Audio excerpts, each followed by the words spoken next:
Ronan, I need your help, man.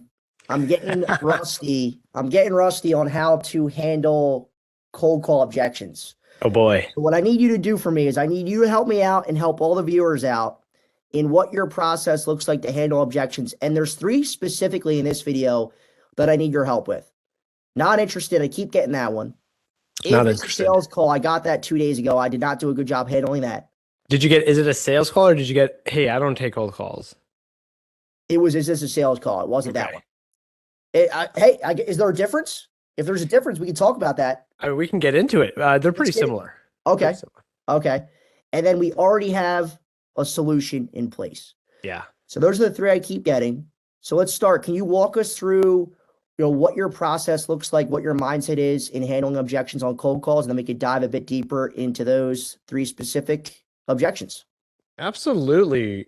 Yeah, well, let's first break down just what an objection is real quickly, because you're not going to be able to avoid them. If anyone cold calls, unavoidable, you will be getting objections left and right. But there are usually two categories, two big buckets. Bucket one is what people call brush offs.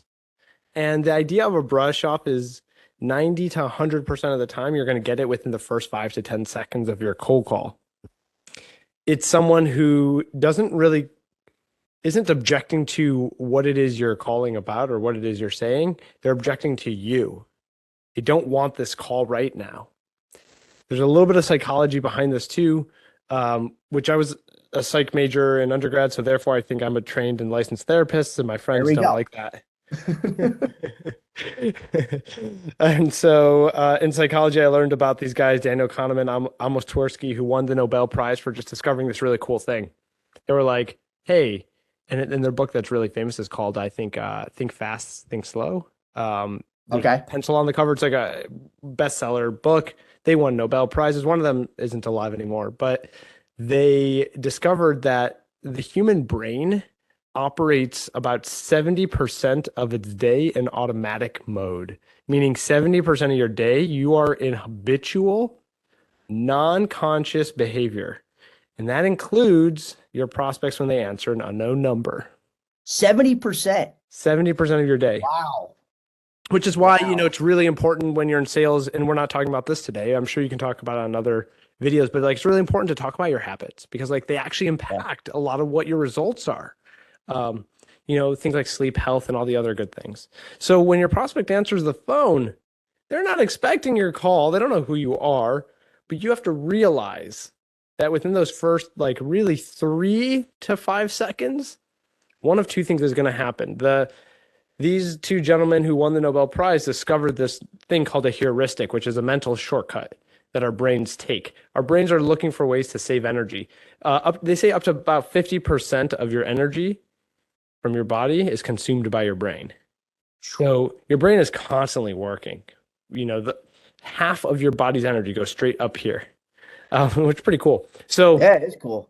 the thing that happens on a cold call is you call them and the heuristic kicks in, which is unknown number. That's the first signal. So the heuristics, what they discovered is people use symbols and signals to indicate what is happening and therefore automatically decide how I should handle the situation. Here's a great example.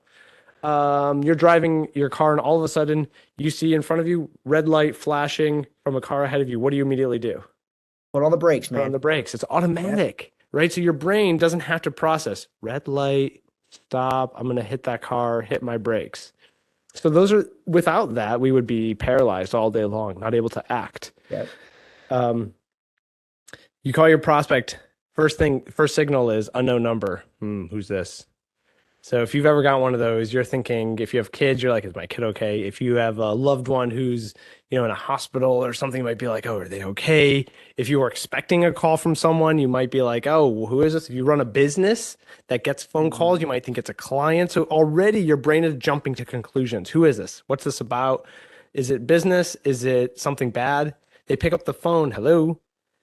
And then you go in with your opener. Hey, Matt.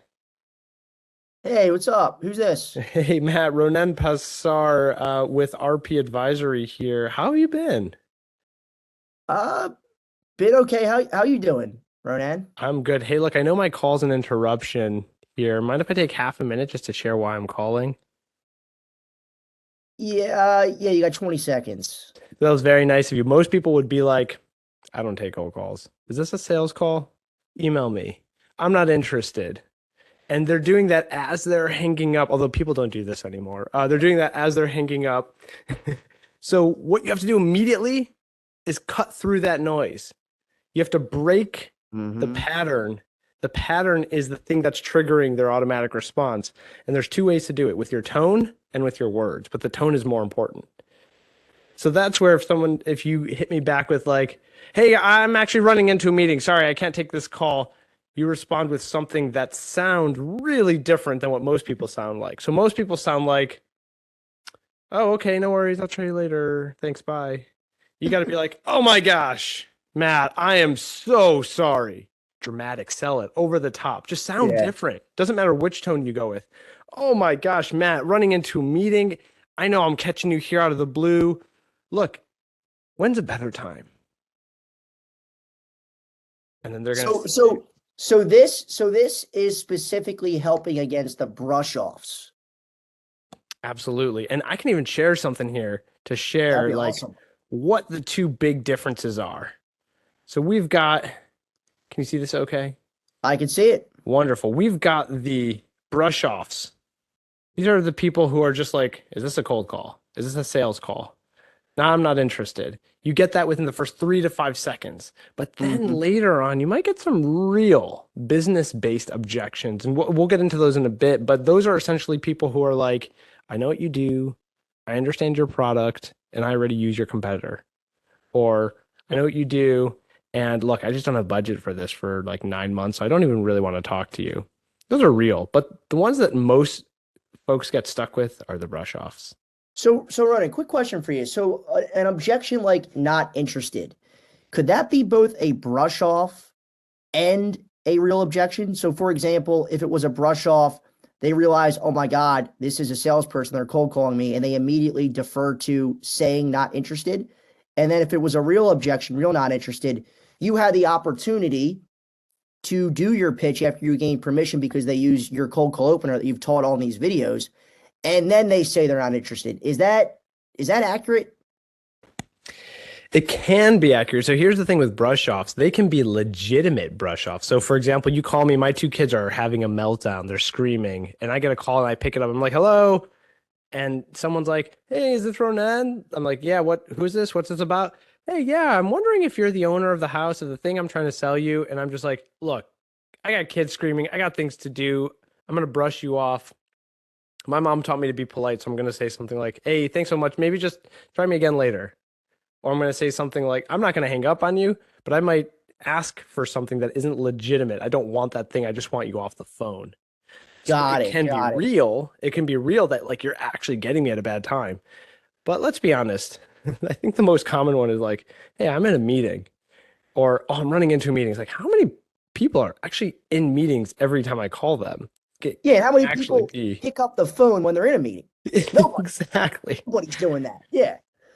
So when it comes to these brush offs, like the first thing is just to acknowledge the fact that you've got a brush off. The second thing is to know what to do with it. So this is where I teach this objection handling framework. And the acronym to help you memorize it is ARA, acknowledge, respond, and ask. And so acknowledgement is the first piece here that you always, always, always got to do with any objection, even if it's later in your deals and you're doing, a discovery call or a demo and you're getting an objection, you always want to show the person that you've heard them. It's a basic human need to feel seen and heard. We don't like it when we seemingly feel ignored. And my wife will remind me of this all the time. So these are the kinds of No. things that you get really good practice at when you have a significant other who you live with. Knowledge, respond, ask. I like this. And so here's what it sounds like. Let's go with the first objection that you typically get. Which one was that? That was not interested. So I've been getting that one a ton. And it's A at the beginning ton. of your call? Very beginning. Very Okay. beginning. Something to note, by the way, if you do get a lot of brush offs before you get past your opener, go back to the game tape if you can. Some people are lucky enough to have all their calls recorded. Try to listen to how you sound The speed, are you too fast or too slow in what you're delivering? Probably not too slow. It's usually too fast.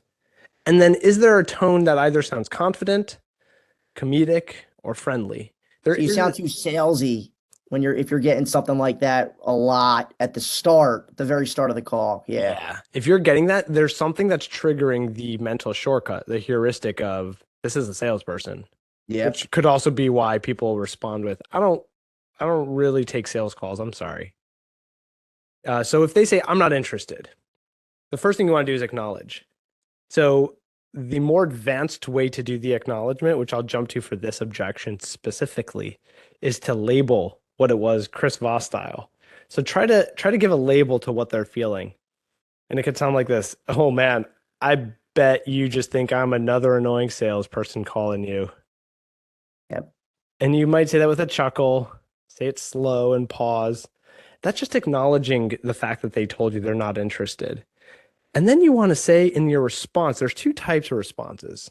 You can either decide to get in the ring with Mike Tyson and go boxing for 18 rounds and leave bruised and bloodied and maybe missing part of your ear. Or you can try judo. And judo is essentially using your opponent's force against them. And the goal of judo, if you've ever watched the Olympics, it's one of the Olympic sports, is to get your opponent on the ground and pin them. But there's no striking, there's no hitting. It's Mm-hmm. actually a lot of maneuvering and very technical. So with your response, you just want to share something that they might not have considered. Let's go back to this objection, and it'll start with the acknowledgement again. It'll be, I'm not interested. Oh man, Matt, I bet that just sounded real salesy the way I opened up this call. Um, Look, I'll be totally honest with you. The reason for my call was actually to see if it even makes more sense for us to spend time together or not. Can I have half a minute to share why I was calling in the first place? And if it's not relevant to you, I won't reach back out again. And there's the respond and there's the ask. And then that last piece was the ask. So it goes right into one piece into the next, into the next. And you can either ask for, in the case of a brush off at the beginning of a call, permission to share why you were calling. But later on, when you're handling objections, your ask might be for a demo, a meeting, a 30-minute call, something else, maybe a meeting in person if you sell in person. So you just got to get a couple more seconds to explain the reason for the call with that ask, with these Bingo. brush offs. Yep. That's exactly right. So again, just putting that all together, acknowledge what they say. I'm not interested. I'm not interested. So some people might say like, respond with this. Oh, I didn't even tell you anything. What could you not be interested in? It's like Oh my God. Oh they're my not God. they're not interested in the way you sound. Confrontational right away. That's an Exactly. immediate That's hang up. boxing. That's Yeah. like going Oh, 18 rounds where, you know, it's either you're there you gonna go. you're gonna go back and forth and punch each other until there's not a whole lot left, or you can have a more artistic, sophisticated approach where you're using what they say and just flipping it, giving them a different approach, something that they might not have considered. So Hey, run it. 99% of people cold calling are boxing. They're not doing the judo. and it's not their fault. They are doing Yeah. their boxing and it's not their fault. It's, they've watched movies like Glengarry Glenn Boiler room Ross. and yeah. Coffee is for closers. I love There it. we It go. is. There we go. Yeah. I had to call it out. And they But haven't been on one of your boot camps. That's the problem. that's right. That's Link in the exactly description. right. Link in the description. And that's exactly where this all comes from. I mean, this is some of the material that we do in the boot camp, and then we Yeah. practice it. But this is the framework. Show them you've heard them, tell them something they might not have considered in your response, and then ask for either more time to pitch them now or more time to do a demo later. Beautiful. And then how about, is this a sales call? Because that's come up a couple times in the past couple weeks. And I've struggled with how to handle that one. So my philosophies generally with anything that feels like you might be tempted to say something that isn't completely honest is to fight that temptation and be brutally honest. That's my Brutally general honest. philosophy. Yep. So if someone says either is this a sales call or where'd you get my number, which are usually the two objections that most reps will fib on. I'll say something like, it actually is a sales call, but not the way you're thinking.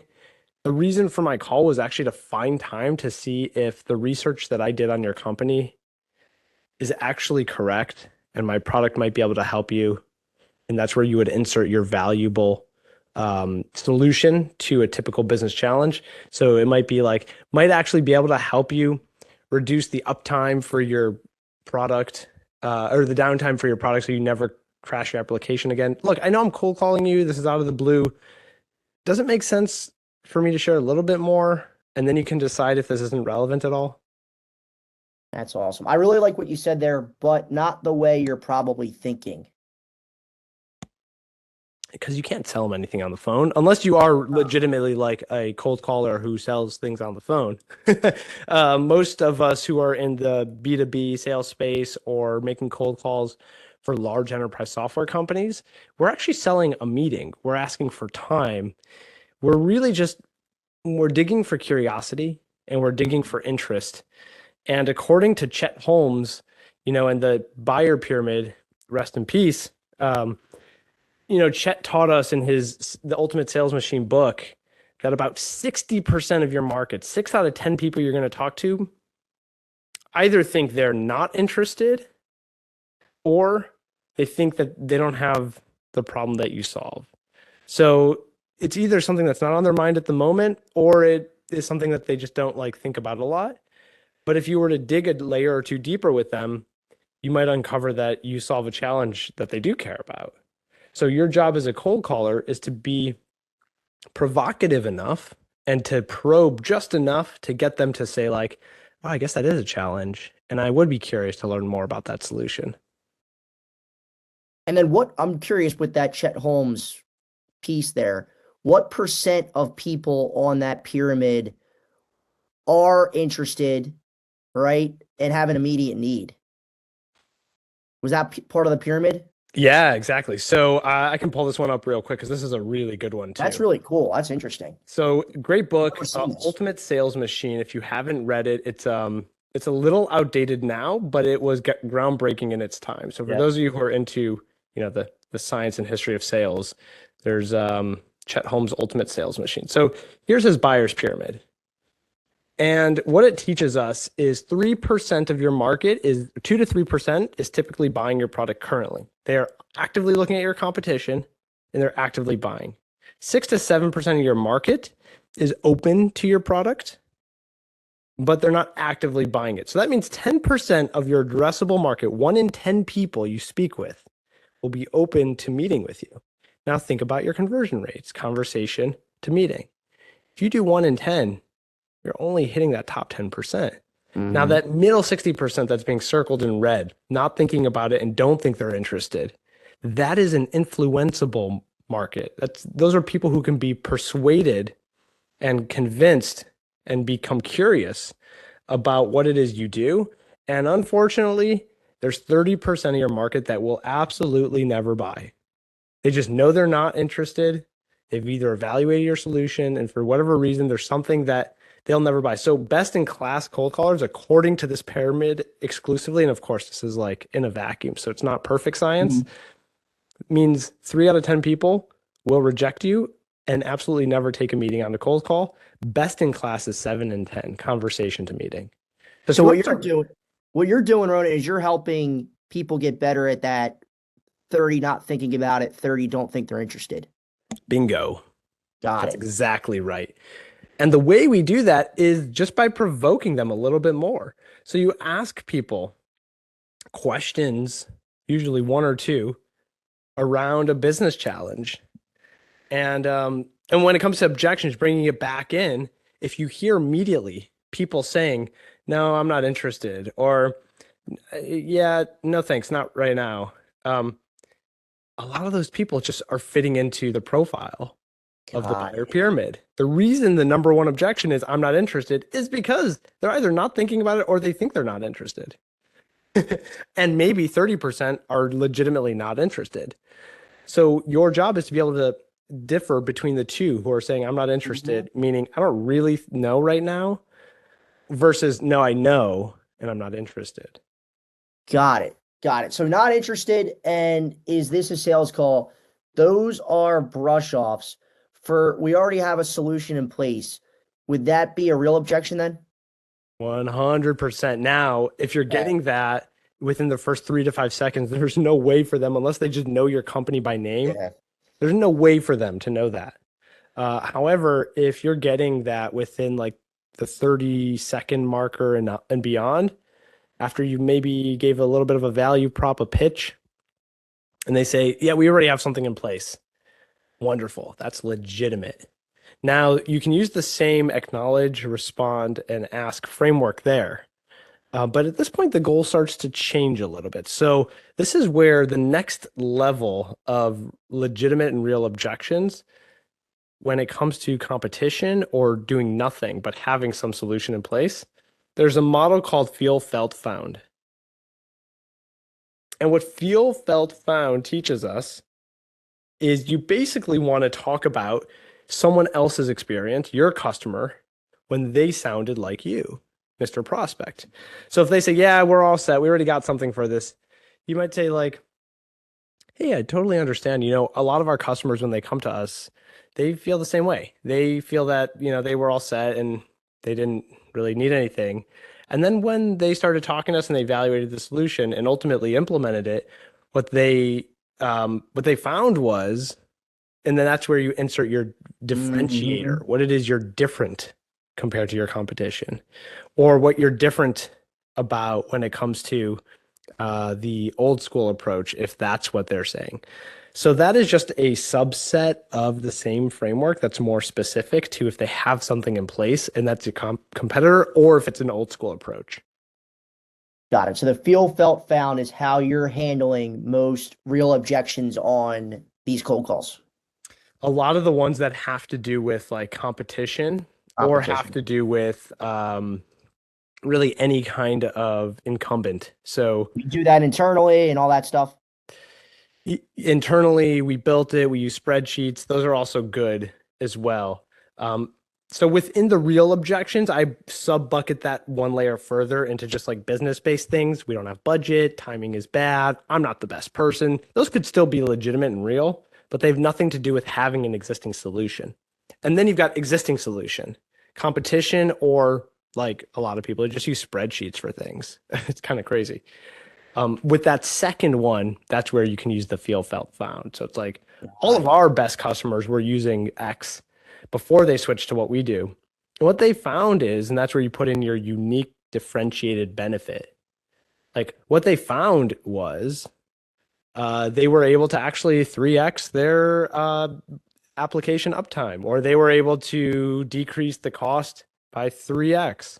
That was actually why I was reaching out to you, and that's the hook.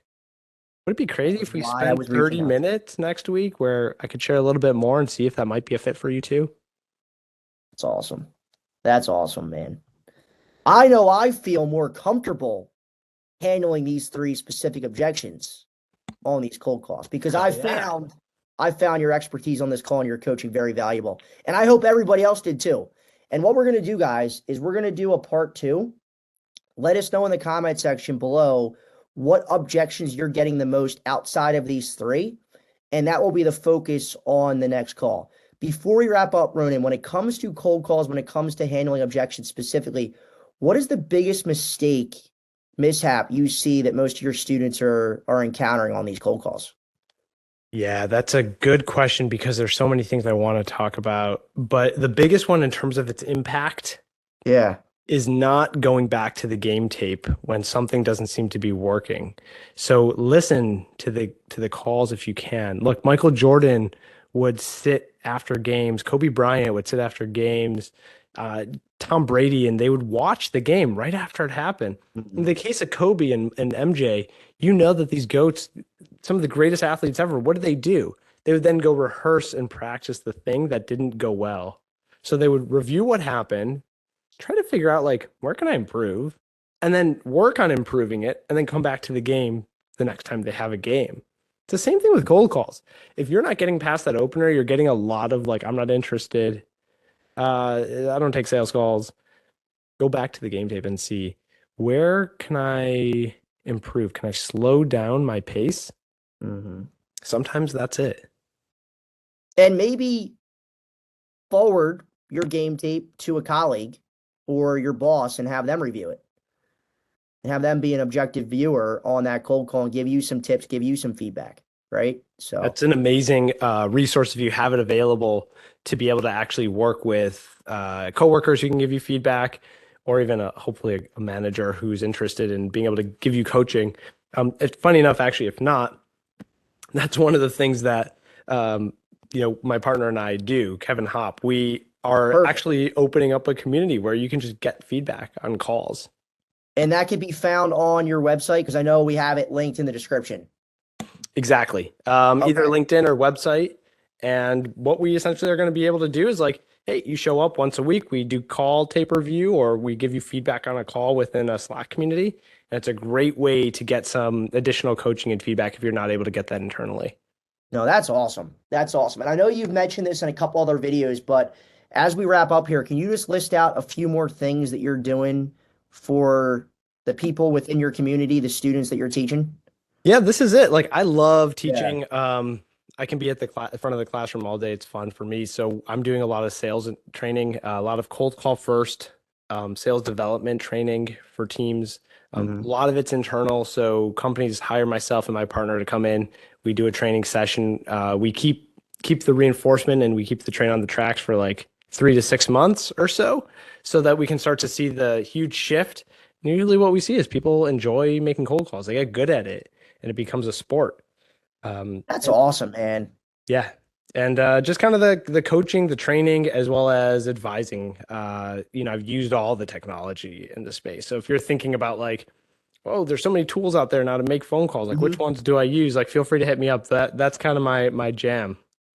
All right, awesome. So guys, make sure if you aren't following Ronan on LinkedIn, send him a connect request. Make sure he knows that you came from the YouTube channel. Check out his website. If you are, and you are because you're watching this video, if you're looking to become a better cold caller, I would seriously consider any of his programs. I mean, I've learned a ton in the short time that I've been mentored on these videos by Ronan in helping me become a better cold caller. And I know it's going to help you guys out too. Like this video, subscribe, hit the bell to be notified on a weekly basis when we post new content. And remember, we're going to do a part 2 where we focus on a different set of objections based on your comments.